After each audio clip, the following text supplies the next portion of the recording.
The ready room smelled like burnt coffee and floor stripper at 0640, and I stood in the doorway for a moment before anyone noticed me, because standing in doorways is a thing you learn to do. I had a helmet bag over one shoulder and a flight suit that had been washed so many times the sage green had gone the color of old dollar bills. And I had come in early, the way I always come in early, before the day has decided what it is going to be. There were maybe 14 people in the room, junior officers mostly, a few chiefs at the back, a duty petty officer at the desk with a phone tucked under her chin. Nobody was expecting the new commanding officer to walk in on foot 2 hours before the change of command, which was exactly why I had done it. You cannot learn a squadron from a stage. You learn it from the coffee mess and the maintenance board and the way the young ones talk when they think the only adults in the room are the ones they already know. There was one of those young ones holding court by the coffee, and he was good at it. Tall, easy in his shoulders, the kind of pilot who has just enough hours to think he has all of them. He had 3 or 4 lieutenants junior to him arranged in a loose half circle, and he was telling some story with his hands, one palm banking over the other, and they were laughing at the right places. I liked him a little, right away, the way you like weather that is about to make your day harder. He had the thing you cannot teach. He also had the thing you have to burn out of them one at a time, and I had been on both ends of that fire. He saw me the way you see furniture that has been moved. Something is different. You do not know what you look. He looked. He took in the flight suit and the bag and the fact that he did not know my face, and I watched him do the arithmetic wrong. "Morning, ma'am," he said, and there was a smile under it that had already decided what the joke was going to be. "Spouse tours are on Thursdays. You want the quarterdeck? They'll walk you around." One of the lieutenants beside him snorted into his cup. I did not say anything yet. I have learned that the first thing you say in a room is worth less than the third, and that silence is not the absence of an answer. It is an answer. I set my helmet bag down on the long table in the middle of the room. Slow, the way you set down something you have carried a long way. He took the silence as permission, the way they do. "A wife in a flight suit," he said, playing to the half circle now, not to me because that is who the joke was for. "That's cute. Did he let you borrow it? Careful, the zippers are tricky." The half circle laughed. The duty petty officer at the desk had stopped talking into her phone. At the back of the room, a chief with silver in his mustache had lifted his head from the maintenance board and gone very still. And I clocked that stillness the way you clock a warning light, because a chief who goes still knows something the officers do not. I had flown 1,100 hours in a flight suit exactly like the one that boy thought a husband had loaned me. I had trapped aboard a carrier at night in weather that turned grown men religious. I had led a section through the kind of sky that does not forgive, and I had lost someone in it, which is the only credential that has ever felt heavy enough to be real. I was not going to raise my voice at a 26-year-old with a good pair of hands and a bad first read. There is a version of me from 20 years ago who would have taken him apart in front of his friends with a smile. And she was funny, and she was fast, and she never once made anyone better. I retired her a long time ago, so I said one word. Valkyrie. That was all. My call sign, said flat and quiet, the way you say your own name to someone who should already know it. It is not a loud word. It should not have been able to do what it did. The laughter stopped as if a hand had closed over it. Not slowly. All at once, the way a compressor stalls, the room going from noise to nothing between one breath and the next. The lieutenant's smile stayed on his face a second longer than his eyes did, which is how you know a thing has landed before the person it landed on understands it. At the back of the room, the chief with the silver mustache set down his grease pencil, straightened his back, and came to attention. "Skipper on deck," he said. He did not shout it. He said it the way you say a thing that is simply true. And the room came up out of its chairs in a ragged wave, the junior officers standing, because the chief was standing before they even knew who they were standing for. The lieutenant by the coffee stood too, on reflex, his cup still in his hand, and only when he was already on his feet did I see it reach him, the whole shape of what had just happened, arriving in his face like color. I let it sit for exactly as long as it needed to, which was not long because the point was never to make him bleed. "As you were," I said. "Coffee's terrible. Somebody fix that before I take command." A couple of them laughed, the grateful kind of laugh, the kind that is really the sound of relief. But my eyes had already gone past the boy and past the coffee to the duty desk, where the flight schedule for the day was taped down under a sheet of plexiglass, columns of names in a hand I did not recognize. I read it the way you read anything without meaning to, and near the bottom of the wing line, I found a name that put a cold hand flat against my sternum and pressed. Rafferty. I kept my face the way you keep it when the deck is pitching and the young ones are watching to see if they should be afraid. Still. Bored, almost. I had spent 22 years learning how to keep my face, and I spent all of it in that 1 second. The boy who had told me spouse tours were on Thursdays had a name tape I had not bothered to read. I read it now. Rafferty. I did not know yet what that meant. But some part of me older than my rank already did. The way you feel a stall before the airplane tells you, in the seat of your body before the instruments confirm it. I picked my helmet bag back up off the table because a captain does not stand in a room holding nothing, and I told the duty petty officer I would take the walk to the CO's office alone. Here's what the room had just watched, and here's what it had not. The room had watched a woman it had written off turn out to outrank everyone in it. That is a good story, and they would tell it at lunch, and it would harden into legend by the end of the week. The way those stories do, and the version they told would be about a lieutenant who put his foot in his mouth and a skipper who said it right with one word. It is a clean story. It has a shape people like. What the room had not watched, because only one person in it could see it, was the other thing, the name at the bottom of the schedule, the arithmetic. The fact that the boy who had just mocked a wife in a flight suit was, unless the world was crueler and stranger than even I had learned to expect, the little brother of the man whose voice was the last thing I heard on a night in 2014, over water, in weather, before the sea took him and did not give him back. I walked to the office with my face still and my hands steady, and inside my chest something I had spent 12 years strapping down came loose from its tie down and began, very slowly, to slide. The chief caught up with me in the passageway. He moved the way heavy men who have spent their lives on steel decks move, light and certain, and he fell in beside me without being asked, which is a Liberty chief's earn and officers pretend to mind. "Senior Chief Whitcomb, ma'am," he said. "Darrell, you won't remember me." "I remember you," I said.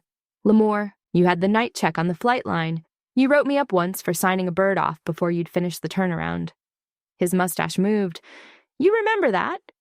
"You were right," I said. "I was in a hurry. You were right to be slow." We walked a few steps. Sailors flattened against the bulkhead to let us pass, their eyes going wide, as the word moved down the passageway ahead of us faster than we did, the way words do on a ship or a base, running the wires.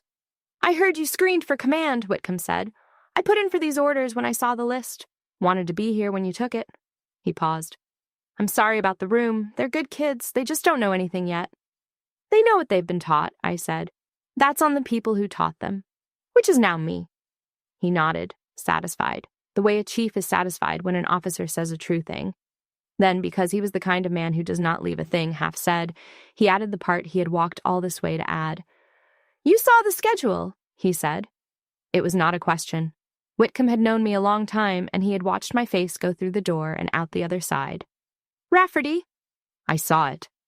"Colton," he said. "The loud one. Good stick. Better than he has any right to be at his hours." He was quiet for a step. "You want me to say it, or you want to already know?" "Say it." "His brother," Whitcomb said. "Sean. He flew with you." He said it gently, the way you hand someone something breakable. "The kid tells people it's why he joined. Says he's finishing something." I stopped walking. The passageway was empty just then, one of those pockets of quiet a busy building keeps in its corners. And I put my hand flat on the cool bulkhead and let it hold some of my weight for a second, which is as close as I come most days to falling down. "Skipper," Whitcomb said. "I'm fine, Senior Chief." "You're not," he said. "But I'll pretend because you're the CO and I've known you 11 years, and both of those mean I do what you say." He waited. "For what it's worth. He doesn't know you were there. He doesn't know anybody who was there. He knows the report." I looked at him. "What does the report say?" Whitcomb's jaw worked under the silver. "You know what the report says." I did. I had read it more times than I have read anything else in my life. Pilot error. Loss of situational awareness during a night recovery in adverse weather. A clean, cold, thin phrase. The kind the Navy writes when it does not know and cannot ask. And the kind a 14-year-old boy would have read at his kitchen table and carried in his chest for 12 years until it became the thing he decided to spend his own life arguing against. That is why he joined. He was not finishing his brother's flying. He was trying to outfly a sentence somebody wrote in an office who was not there. "Thank you, Daryl," I said. He came to attention, which he did not have to do in an empty passageway, and it was not for my rank. "Welcome aboard, Valkyrie," he said, and he walked back the way we had come and left me alone with it. The CO's office was small and smelled of other people's careers. There was a desk, a flag, a window that looked out on the flight line where the jets sat in their rows under a sky the color of a nickel. I set my helmet bag in the corner, and I took the one thing I carry to every office I have ever had out of the outer pocket, and I set it on the desk. It is a photograph. It is not a good photograph. Someone took it on a flight line at Fallon with a phone in 2012, and the sun is in it wrong, so that the two people in the frame are squinting and half laughing at whoever is making them stand there. One of them is me, younger, my hair coming out of its bun in the wind, my flight suit newer than the one I wear now. The other is a man a head taller with a grin that took up his whole face and a way of standing with his weight back on his heels like the whole flight line belonged to him, and he was letting the rest of us use it. On the back, in his handwriting, it says, "Lead and wing, Rook and Valkyrie, don't crash." I have carried that photograph to 7 duty stations. I set it facing out toward the room, not toward me. I learned a long time ago that you do not hide your dead in a drawer where they can ambush you. You put them where you can see them in the light, and you get used to the size of the hole. And that is not the same thing as getting over it, but it is the thing they let you have instead. I sat down in the chair that was mine now, and I looked at the two of us squinting in the wrong sun, and I said, out loud, to a room with no one in it, "Sean, your little brother thinks spouse tours are on Thursdays." And then I put my head in my hands, in the privacy of a closed door, for the length of time it takes a jet to taxi from the line to the hold short, which is about 90 seconds. And then I lifted it, and I was the commanding officer again. You do not fly with someone for 4 years without learning them the way you learn a piece of music, all the way down past the notes to the intention under them. I knew Sean Rafferty better than I have known most people I have loved on the ground, because we had trusted each other with the only thing that cannot be given back. A wingman is not a friend. People think it is a warm word, and it is not. A wingman is the person who keeps you alive when you cannot see, and you keep them alive in return. And the arrangement is older than either of you, and it does not care whether you like each other. We happen to like each other. That was luck. But the trust came first, and the trust was a machine, not a feeling. And we built it one flight at a time across 2 deployments until we could fly a mile apart in the dark and know exactly where the other one was by the sound of the voice on the radio. He was called Rook because on his first cruise, he had tried to explain the opening of a chess game to a ready room full of aviators who wanted to talk about anything else, and the name stuck the way the annoying ones always do. He hated it, and then he loved it, which is the arc of every good call sign. He was 3 years younger than me, and he flew like he had a longer life to spend than the rest of us, loose and unhurried, and he was the calmest voice I have ever heard come out of a radio. When everything was coming apart, when the deck was pitching and the fuel was low and the weather had closed the divert, Rook's voice would come up on the frequency slow and dry and a little amused, and the whole flight would settle, because if Rook was not worried, then maybe the situation had not yet earned your worry.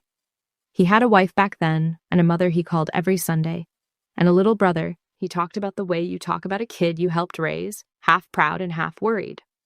The kid was going to be a pilot, Rook said. The kid had been drawing airplanes since he could hold a crayon. The kid was going to be better than both of us, Rook said. And he said it like a man planning a future he fully intended to be alive for. I did not know the kid.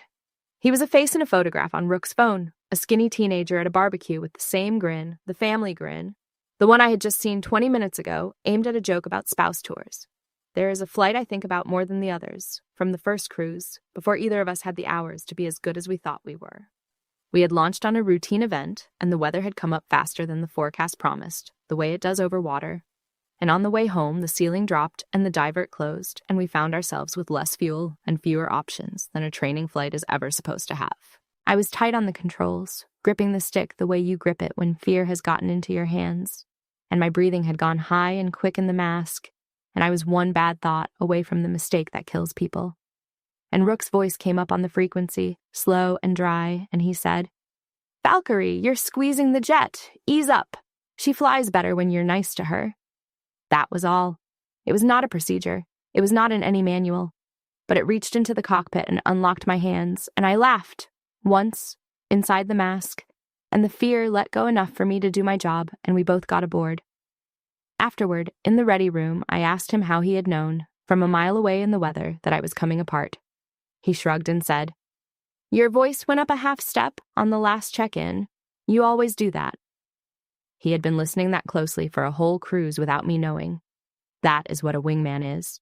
Somebody who hears the half step, somebody who is listening for it before you know you have made it. The night it happened was the 5th of March, 2014, and the weather had been bad all day and got worse after dark, which is the worst way for it to go, because the day gives you a false confidence that the night takes back with interest. We were recovering aboard the ship after a long event, a full deck load coming home in the weather, and the Marshall stack was full of tired people at the end of a hard day. I was the flight lead. Rook was my wing. We were near the end of the recovery, holding at our assigned altitudes, waiting our turn to come down the chute to the deck, and the ceiling was low and the rain was coming sideways, and the ship was pitching enough that the meatball, the light that tells you if you are on the correct glide path, was moving in a way that makes even good pilots earn their pay. I have the tape of that night memorized, not a recording. The tape in my head, which is the only place it exists whole. I can hear the tower and the Marshall controller and the other airplanes checking in, and I can hear Rook, calm, dry, a little amused, right where he always was, a mile off my wing in the black. There was a young pilot that night, a nugget on his first cruise, and somewhere in the stack he came apart. It happens. The weather and the fatigue and the pitching deck reach into a young man who has not yet built the machine that holds him together in the dark, and he loses the picture. His voice came up on the frequency wrong, too high and too fast, and he could not find the ship, and the ship could not sort him out, and he was burning fuel he did not have looking for a deck he could not see. I was lead. I should have gone, but I was already committed down the chute, low and slow, and locked onto my own approach with a pitching deck in front of me. And there is a moment in this job where doing the wrong brave thing kills more people than the emergency does. I keyed the mic to peel off and go help him, and Rook's voice came up first, slow and dry, and took the whole thing off my hands. "Valkyrie, Rook, I have him. Go get in the Marshall stack. I'm right behind you." That is all he said. I have those words the way other people have prayers. He broke off his own good approach, with fuel he could count on one hand and weather that was closing, and he went up into the black to find a terrified kid and talk him down to a deck neither of them could see, because that is what the calm voice does.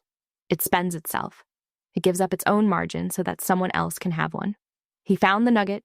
He got in front of him and put himself where the kid could follow, a light in the murk to fly formation on, and he walked him down the chute, talking the whole way, slow and dry and a little amused, until the kid caught a wire and stopped, alive, on the deck of the ship, shaking, safe.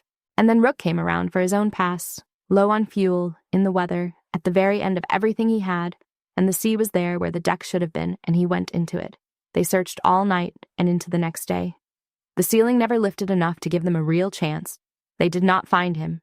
The ocean is very large and it does not give receipts.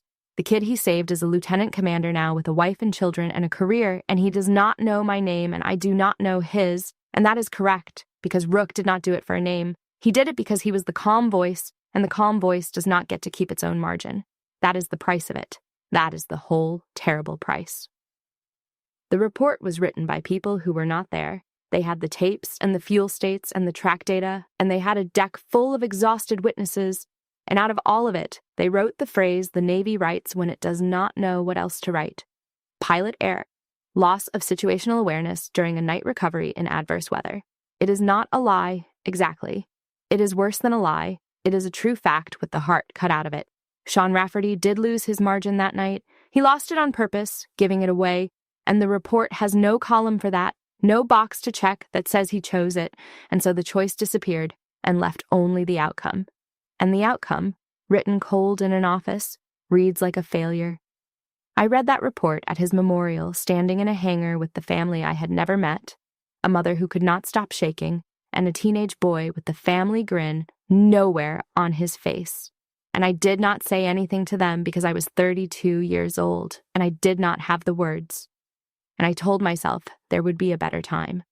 I told myself I would find them later, when the wound was not so new, and give them the true version. I never did.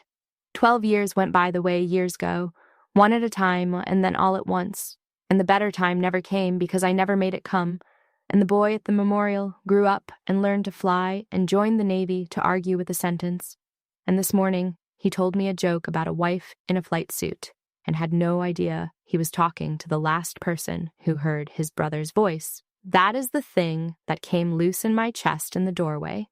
Not the insult. The insult was nothing. The insult was a boy being a boy.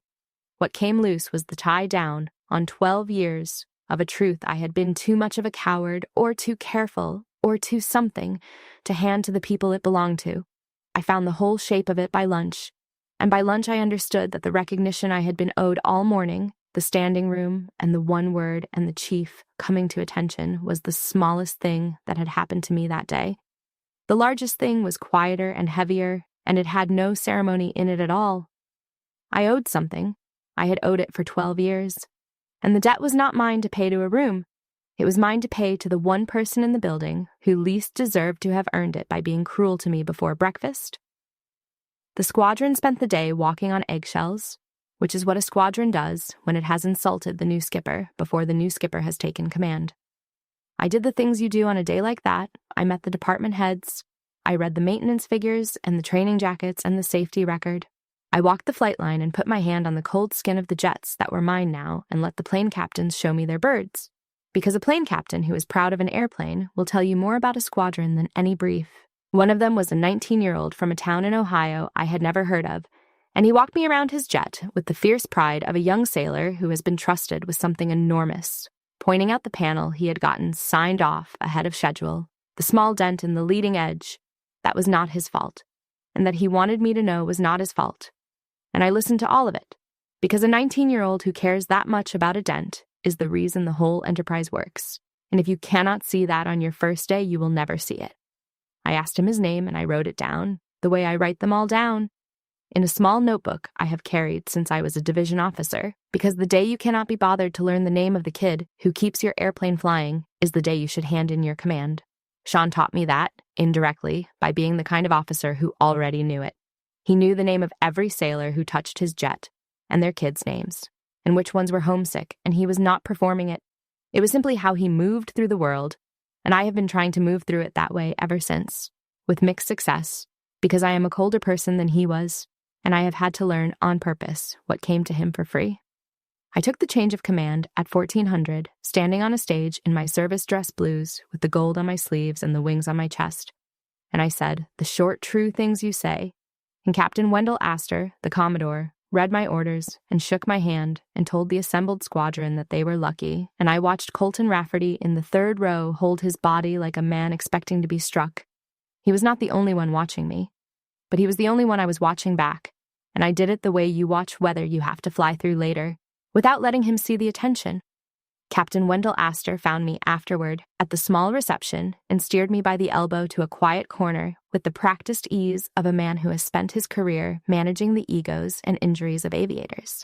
He was the Air Wing Commodore, 29 years in, close enough to the end of his own flying that he had started to speak about it in the past tense, and he had known Sean too, distantly, the way a senior officer knows a promising junior one. "I heard about this morning," he said, and there was a dryness in it that told me he had heard the clean version, the funny one. "The ready room's already made a legend out of you, and you haven't been in command an hour. One word, Whitcomb standing up. They'll be telling that one at the reunion in 30 years. "They can have it," I said. He studied me for a second, because Commodores do not get to their chairs by being fooled by a still face, and he had caught something in mine. "There's more to it," he said. It was not a question. "There always is, sir," I said. "But the more is mine, and I'd like to keep it that way for now." He nodded slowly, and he did the thing good senior officers do, which is to let a subordinate keep a door closed without making them explain the lock. "You know the Rafferty kid is in your squadron," he said. "The brother."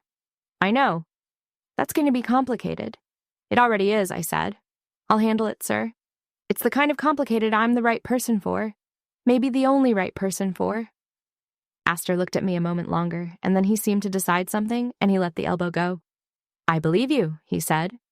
"God help me, on your first day I believe you completely. Welcome to command, Kingsley. Try to keep at least one of them from doing something stupid this week. That's the whole job. Everything else is paperwork." And he went back to the reception and left me with my coffee and the third row, where a young man with his brother's grin sat very still and waited to find out what I was going to do to him. I learned things about him across that afternoon, in the way you learn things when you have decided to pay attention. He was good, the way Whitcomb had said. Better than his hours, with the loose, unhurried hands his brother had. Though he did not know that was where they came from. He was also brittle in a way the good young ones get when they are flying against something instead of toward it. He briefed too hard. He debriefed himself harder. He had the reputation, the junior officers told me without meaning to tell me anything, of being the one who could not let a mistake go, his own or anyone else's, who would chew on a bad pass for a week. Good stick, they said, and then they said, intense, and then they changed the subject. Late in the day, one of the lieutenants asked to speak to me, and I said yes, because you always say yes on the first day. And she came into the office and stood at a careful parade rest and looked at the photograph on my desk before she looked at me. Her name was Alicia Duran, and she was one of the ones who had been in the half circle that morning, and she had the look of someone who had been talked into something by her own conscience.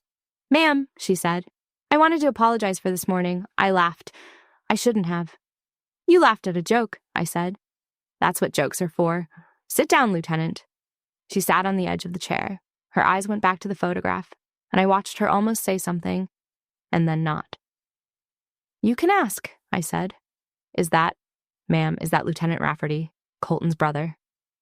"You know about his brother?" "Everybody knows about his brother," she said.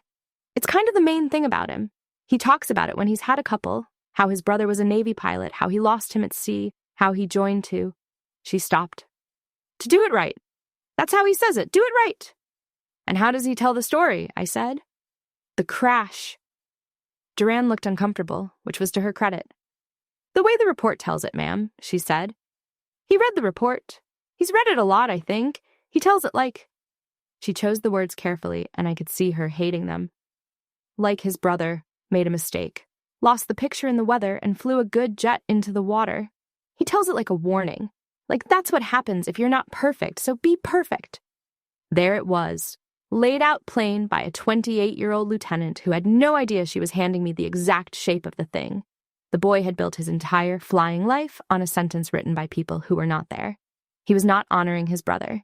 He was afraid of him. He had turned Sean Rafferty, the calmest voice I ever heard on a radio, the man who gave away his own margin without a second of hesitation, into a cautionary tale about the wages of imperfection. He flew every day against the ghost of a failure that had never happened. "Thank you, Lieutenant Duran," I said. That took more nerve than the apology. I'll remember which one mattered. She stood, and at the door she stopped. "Ma'am," she said, "whatever this morning was, he's going to take it hard. He takes everything hard." She was not defending him exactly. She was warning me the way one decent person warns you about another. Just, he's not as sure of himself as he sounds. None of the loud ones are, I said. That's why they're loud. Good night, Lieutenant. When she was gone, I sat in the dark office with the flight line going quiet outside the window, and I made the decision, which was not really a decision, because it had been made 12 years ago in a hangar at a memorial, and I had only been putting off saying it out loud. I could have let Colton Rafferty apologize to me forever. He would have. He was the type. He would have spent the next year of his life making it up to me, flying my wing perfectly, volunteering for the bad duty, being the first one in and the last one out. And I could have accepted it and let the story harden into the clean version, the one about the lieutenant and the skipper and the one word. And we both could have lived inside it comfortably enough. But even was not what I owed the Raffertys. Even as a currency for people who did not fly with your brother. I owed something else. Something that had nothing to do with the insult and everything to do with the fact that I was the last person alive who heard Sean's voice. And I had been carrying his true story around in my chest for 12 years like a letter I kept forgetting to mail. And the person it was addressed to had just walked into my ready room. I did not schedule a reprimand. I could have. Regulations would have smiled on it. Instead, I told the duty petty officer, Kim Farley, to put a one-on-one with Lieutenant Rafferty on my calendar for 0700, and when she asked what to call it in the system, I told her to call it a debrief. "A debrief of what, ma'am?" Farley asked, pen ready. "Of a flight that happened before he enlisted," I said. She wrote debrief and did not ask because she was learning, the way they all learn, that the new skipper said things that made sense a day later. Before I left that night, I took the photograph off the desk and I laid it flat in the middle of the table, the two of us squinting in the wrong sun, lead and wing, and I left it there for the morning, face up, where a certain lieutenant would not be able to miss it. He knocked at 0658, which told me something. The brittle ones are always early. "Come in," I said, and Colton Rafferty came in and shut the door behind him and stood at attention in front of my desk with his cover under his arm and his face arranged for punishment. He had not slept much. You could see it. He had spent the night the way the intense ones spend a night after they have humiliated themselves, taking it apart frame by frame and finding new things to hate. "Ma'am," he said, "before you say anything, what I said yesterday was inexcusable. I don't have an excuse. I made a joke at the expense of my commanding officer, and I embarrassed you, and I embarrassed the squadron, and I'll accept whatever you think is right. If you want my wings on your desk, I understand." "Sit down, Lieutenant." "Ma'am, I'd rather stand for it." "I'm sure you would," I said. "Sit down anyway. This isn't a mast. Nobody's taking your wings for a bad joke. If we took wings for bad jokes, the ready rooms would be empty, and the country would be defended by chaplains." He sat, barely, on the front 2 inches of the chair. "You didn't sleep," I said. "No, ma'am." "You took it apart all night, found some new angles on it, ways it was worse than you thought." He looked at me, and there was a flicker of surprise that I knew the shape of his own private machinery. "Yes, ma'am." "I know," I said. "I do the same thing. It's a talent and it's a sickness, and the trick is learning which parts of it to keep. We'll get to that. That's not why you're here." I turned the photograph on the table around with 2 fingers so that it faced him. "You're here because of this." He looked down at it the way you look at a thing your eyes refuse for a second to understand, and then his whole body changed. The brace went out of him. His mouth opened and shut. "That's my brother," he said.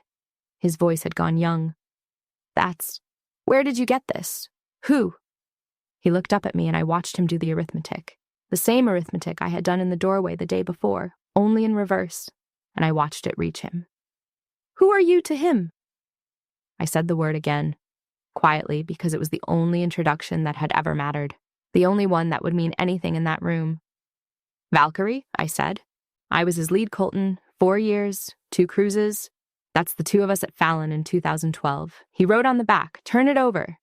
He turned it over with a hand that was not steady, and he read his brother's handwriting, "Lead and wing, Rook and Valkyrie, don't crash." And something happened in his face that I will not describe in detail because it is his and not mine to hand around.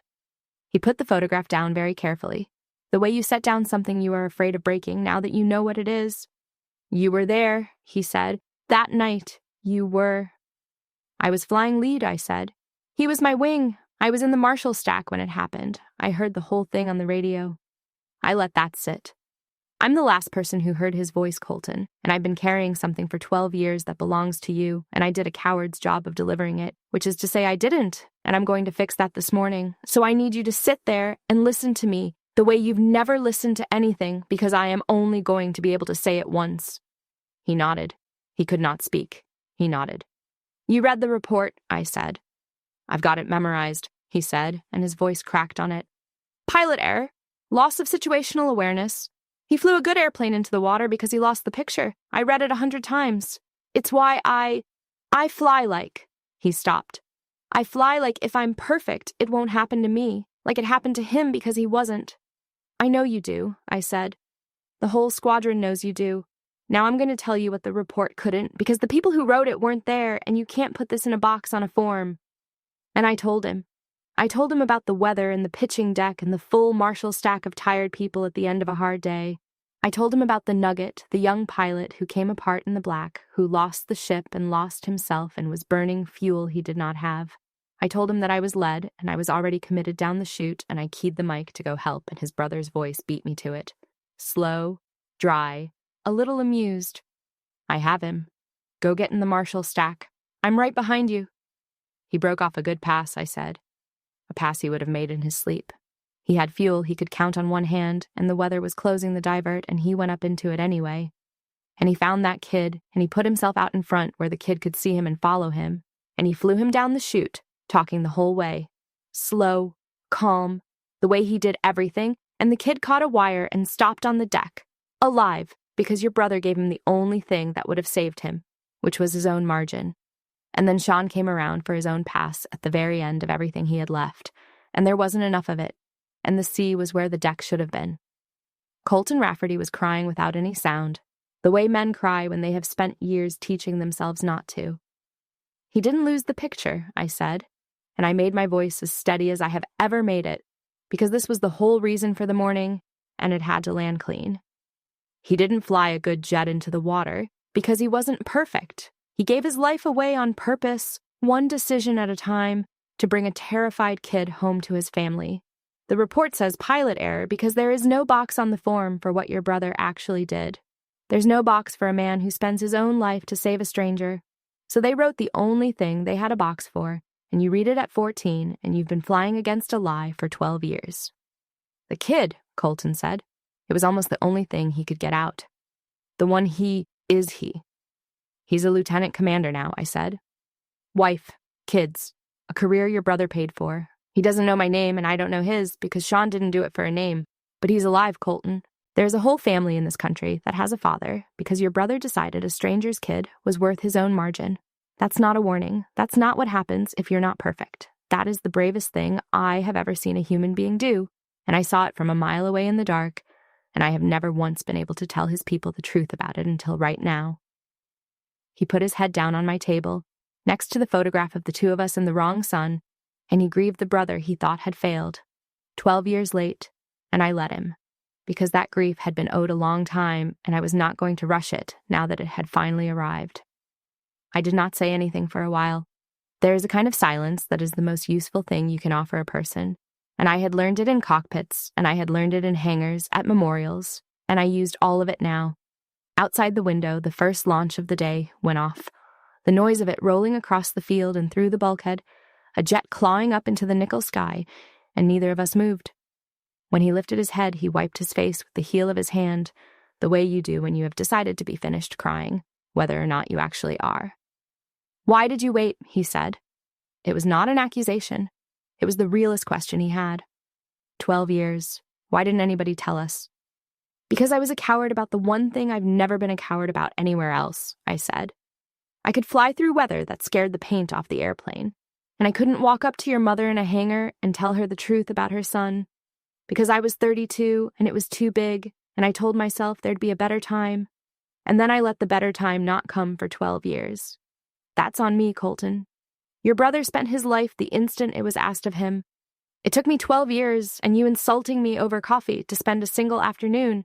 I'm not proud of the arithmetic, but I'm here now, and I'm telling you, and I'm going to tell your mother too, if you'll let me, because she's carried the wrong thing even longer than you have. He nodded, and then he did a thing I did not expect. He stood up, and he came to attention, and it was not the brittle brace from the morning before, the one that expected a blow. It was the other kind, the kind Whitcomb had shown me in the passageway, the kind that is not about rank at all. Ma'am, he said. Permission to speak not as my CO. Granted. Thank you for flying his wing, he said, and thank you for coming to get us. Even 12 years late, thank you for coming to get us. I have been given medals. I have had rooms come to attention. None of it has ever landed on me the way that did. A 26-year-old with his brother's grin wrecked all over his face, thanking me for something I had failed to do for over a decade. I had to look at the flag for a second before I could trust my own voice. Get out of here, Lieutenant, I said. Go wash your face. You're on the schedule at 10:00, and I don't fly with people who look like they've been crying. It's bad for morale. He laughed, a wet and broken and real laugh, and he picked his cover up off the chair, and at the door he stopped the way Duran had stopped, because apparently my door made people honest. The whole squadron thinks the story is about yesterday, he said. The wife in the flight suit. The one word, Whitcomb, standing up. He shook his head. That's not the story at all, is it? No, I said. It never was. But let them have it. It's a good story, and it's not the true one, and the true one isn't theirs. Some stories you keep. Word of the morning got out anyway, the way it does, though not the whole of it. What got out was that the new skipper had pulled Rafferty in for what everyone assumed would be a career-ending mast, and that Rafferty had come out an hour later, not fired, but changed, quieter, and that whatever had happened in that office had bent something in the loudest man in the squadron into a shape nobody recognized yet. I let them wonder. But there was one part of it that could not stay private, and it was Colton who insisted on it. He came to me 2 days later and asked for permission to talk to the ready room. Not to apologize to me again. I had told him we were finished with that a man could only usefully apologize for a thing once, and everything after was just asking to be forgiven twice, which is greed. He wanted to talk to them about the other thing. They've been telling the story wrong, he said. About you. About the one word. They're making you into a punchline that got the last laugh, and you're not that. And I'm the reason they think it. I want to fix it my way. If you'll let me. Your way, I said. Small, he said. True. 30 seconds. No speech. I let him. I stood at the back of the ready room the next morning with a cup of the coffee that had gotten better since I threatened it, and I watched Lieutenant Colton Rafferty stand up in front of the people he flew with and clear his throat. Hey, he said. 2 days ago, I told you a story about our new skipper, about how I stuck my foot in my mouth and she put me in my place with one word. It's a funny story. You've all told it back to me by now. He waited. I had it exactly backwards. Not the part where I embarrassed myself. That part's accurate. I'm an idiot. We knew that. A little laugh went through the room. The part I had backwards is that I thought the story was about me. It's not. Our skipper flew with my brother. She was his flight lead. She was there the night he died, and she knew him better than I got the chance to, and she spent more time carrying him than I have. His voice held barely. So, the next time you tell the story about the wife in the flight suit and the one word, do me a favor and remember you don't know the half of what that word means. And neither did I. That's it. That's all I wanted to say. He sat down. Nobody laughed. Somewhere in the middle of the room, a chief started to clap and thought better of it. Because it was not that kind of moment, and the room just sat with it, the way a room sits with a true thing. And then the ops officer stood up and started the morning brief, and life went on. Because life does. That afternoon, I called Ellen Rafferty. I had put it off for 2 days, not out of cowardice this time, but out of respect. Because you do not call a mother about her dead son between other phone calls. You clear the day, and you sit down and you do it right. Colton had given me the number. He had asked if he should be on the line, and I had told him no, that this was one I needed to do alone, and that he could have his mother to himself, after, for as long as they both wanted. She answered on the 4th ring with the careful voice of a woman who does not get many calls from Navy numbers she does not recognize, and has learned to be afraid of them. Mrs. Rafferty, I said. My name is Meredith Kingsley. I'm a commander in the Navy. I flew with your son, Sean. I was his flight lead. I heard her breath change. I'm Colton's commanding officer now, which is a longer story, but the reason I'm calling is Sean. I have some things about that night that I should have told you 12 years ago, and I'm sorry it took me this long, and if you have the time, I'd like to tell you now. There was a silence on the line, and then she said, in a voice that had gone very small, You knew my Sean. I knew him well, I said.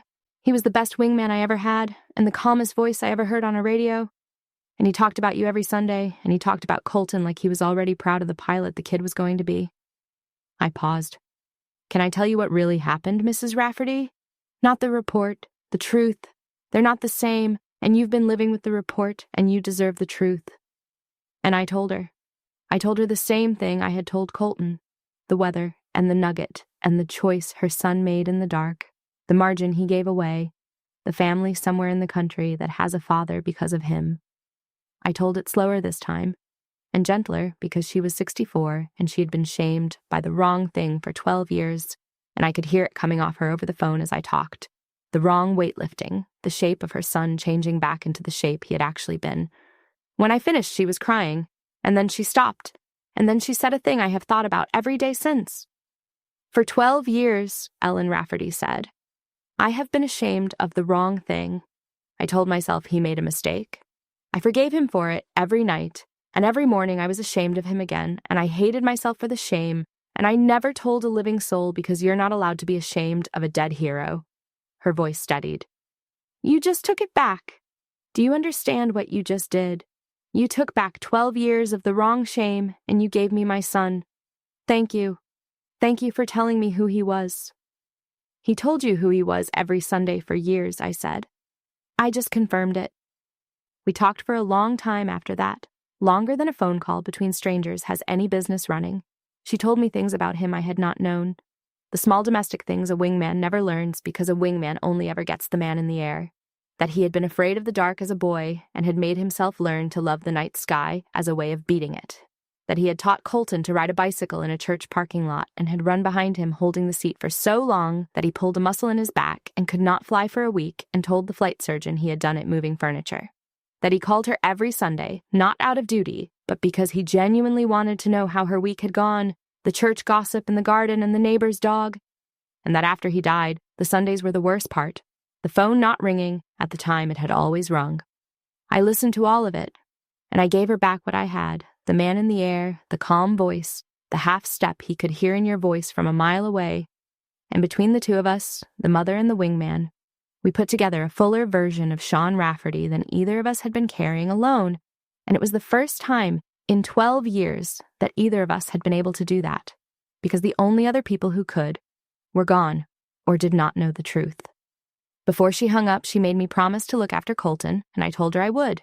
And then I told her the truer thing, which was that Colton did not need looking after so much as he needed to be allowed to stop looking over his shoulder at a failure that had never happened, and that I thought after this morning he might finally be able to. She was quiet, and then she said, "You gave him that too, then?"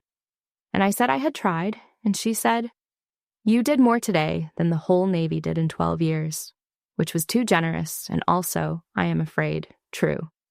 I filed a citation request that week. 12 years late, working from the tapes and the track data and my own memory, I wrote up what Sean Rafferty had actually done on the 5th of March, 2014, and I put my name on it as the surviving flight lead and eyewitness, and I sent it up the chain with a cover letter that said, in effect, the record is wrong and I can prove it, and I should have proven it a decade ago. I do not know yet whether it will be approved. The Navy is slow and the paperwork is old, and eyewitnesses to a thing that happened in the dark over water are not as convincing as everyone wishes they were. But it is in the system now, in his name, correct. And whatever the boards decide, the record no longer says only pilot error. It says a commander who was there swore it was something else. That is not nothing. After 12 years of nothing, it is a great deal. I stood on the flight line at dusk a week into command, when the day's flying was done and the jets were cooling in their rows and the sky had gone from nickel to the deep bruised blue it goes before dark. I had the photograph in my hand. I had taken it off the desk to look at it in the open air, the two of us squinting in the wrong sun, and I stood there in the quiet and did the arithmetic I have done 1,000 times and will do 1,000 more. Recognition is a strange currency. They had stood for me in the ready room, a whole room coming up out of its chairs at one word, and it had changed nothing that mattered. It had not brought Sean back. It had not filled the hole. It was the smallest thing that happened that week, the salute, the standing, the story they would tell at the club. It felt good for about the length of time it takes to feel good about a thing that does not matter, which is not very long. Telling a boy the truth about his brother changed everything. Telling a mother changed everything. Correcting a record 12 years late changed everything. And none of it involved my rank at all. I could have done all of it as a lieutenant. I could have done all of it the week it happened. The rank had nothing to do with the thing that mattered, and the thing that mattered had been sitting in my chest, undelivered, the entire time I was busy earning the rank. I am the skipper now. I command a strike fighter squadron, which is a thing a much younger version of me wanted so badly she could taste it, and I am good at it, and I intend to be good at it for as long as they let me. But I would trade the whole title, the stage, and the orders, and the gold on my sleeves for one more chance to have flown home behind Sean Rafferty instead of in front of him. That trade is not on offer. It never will be. So I do the only thing that is on offer, which is to carry the ones I lost where I can see them in the light, and to hand the truth to the people who are owed it before another 12 years can go by. A week after that, on a clear morning with a high, thin ceiling, I flew a training hop with a two-ship, and I put Lieutenant Colton Rafferty on my wing. I did not do it to be sentimental. I did it because he was good, and he needed the reps, and I was his CO, and it was my job to fly with my people. But I would be lying if I said the shape of it was lost on me, the lead and the wing, the older aviator and the younger, launching into the same kind of sky that had taken the man who connected us. We flew the profile clean. He was where he was supposed to be, a mile off my wing, exactly where I could find him by the sound of his voice, and his hands were his brother's hands, loose and unhurried, though he still did not know that was where they came from. We worked the airspace and ran the intercepts, and it was good flying, the ordinary good flying that is the whole point of all of it. And near the end, coming home with the field in sight, I checked my 6 and found him right there, holding position like he had been born to it. "Valkyrie, Rafferty," he said on the radio, calling the join up. I have you. I'm right behind you. He did not know what he had said. He did not know those were his brother's words, the last words, the calm, dry words from a night 12 years before he ever strapped into a jet. But I knew. I heard Sean say it in the boy's voice. Across all that water and all those years, I have you. I'm right behind you. And for a second, the sky in front of me blurred, and I had to blink the field back into focus. I keyed the mic. My voice came out steady because I have had a lot of practice. Rafferty, Valkyrie, I said. Good position, hold what you've got, we're going home. And we did. Both of us. This time, both of us came home, and I brought my wing back to the deck the way I did not get to bring his brother, and it does not balance the books because nothing balances the books. But it is the closest thing to grace this job has ever handed me, and I took it, and I was grateful. I want to say one thing to you, whoever you are, because I have learned it the hard way, and the hard way is the only way I seem to learn anything. If somebody decides who you are before you have said a word, in a doorway, over coffee, in a nice dress or a borrowed flight suit or whatever it is they have already made up their mind about, you do not owe them a scene. You do not have to take them apart to prove you are more than the thing they mistook you for. Say your name once, plainly, and let it be true, and let the room do what the room is going to do. The people who matter will stand up. The rest were never going to see you anyway. But that is the small lesson, and I would not have wasted your time for the small lesson. Here is the large one. If you are carrying a truth that would set someone free, a truth about who they are, or who they lost, or what really happened on a night that has haunted them, do not do what I did. Do not tell yourself there will be a better time. There will not be a better time. There is only now, while the person is still in front of you, while the words can still be caught, and every year you wait is a year they spend ashamed of the wrong thing. I waited 12 years to hand a boy his brother, and I only did it at all because he was rude to me over bad coffee and forced my hand, and I will carry the arithmetic of that delay for the rest of my life. Do not wait. Give it to them now, while it can still be caught. That is the whole of what I know. The ready room lights go off at the end of the day, and the schedule for tomorrow is already up on the board, names in a column in a hand I have finally learned to read. And near the top, most mornings now, you will find two of them flying together, lead and wing, Kingsley and Rafferty.